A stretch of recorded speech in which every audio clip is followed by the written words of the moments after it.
Chicken pox বা জলবসন্ত হওয়ার আগেই নিয়ম ও চিকিৎসা জেনে রাখুন। শরীরে হঠাৎ পানি ভরা ফুসকুড়ি, সাথে জ্বর আর প্রচন্ড চুলকানি, ভুল করবেন না। এটা সাধারণ অ্যালার্জি নয়, এটা হতে পারে চিকেন পক্স, যা মুহূর্তেই পুরো শরীরে ছড়িয়ে পড়তে পারে। চিকেন পক্স হয় একটি মারাত্মক সংক্রামক ভ্যারিসেলা জস্টার ভাইরাস থেকে।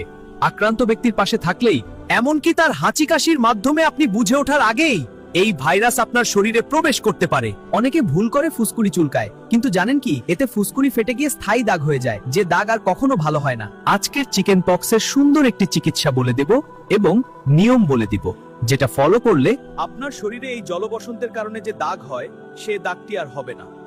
চিকেন পক্স হলে বাইরে বের হওয়া বিপজ্জনক, কারণ আপনি অজান্তেই আপনার পরিবার আশেপাশের মানুষদের মধ্যে এই ভাইরাস ছড়িয়ে দিতে পারেন। এই সময় আপনার শরীরের দরকার সঠিক যত্ন, বেশি করে পানি, ডাবের পানি, ফল এবং স্যুপ খাওয়া।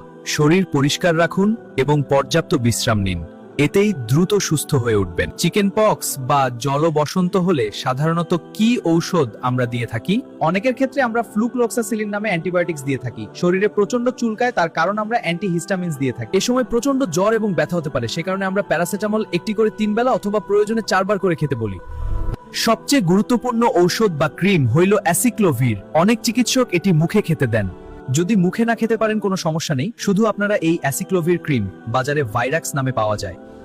আপনার যেখানে যেখানে এই চিকেন পক্স বা জলবসন্ত উঠেছে, সেখানে এই ক্রিমটি দিনে 5 বার লাগাবেন, হালকা করে, অর্থাৎ অল্প পরিমাণে। প্রথম দিন থেকে এই ক্রিমটি ব্যবহার করলে আপনার শরীরে কোনো দাগ হবে না ইনশাআল্লাহ।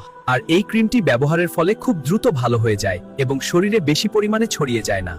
তাই প্রথম দিন থেকেই এই ক্রিমটি ব্যবহার করার চেষ্টা করবেন, ভয় পাবেন না।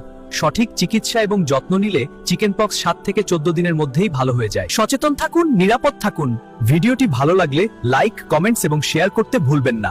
নিত্য নতুন স্বাস্থ্য তথ্য ও পরামর্শ পেতে পেজটি ফলো করে সঙ্গে থাকুন। ধন্যবাদ।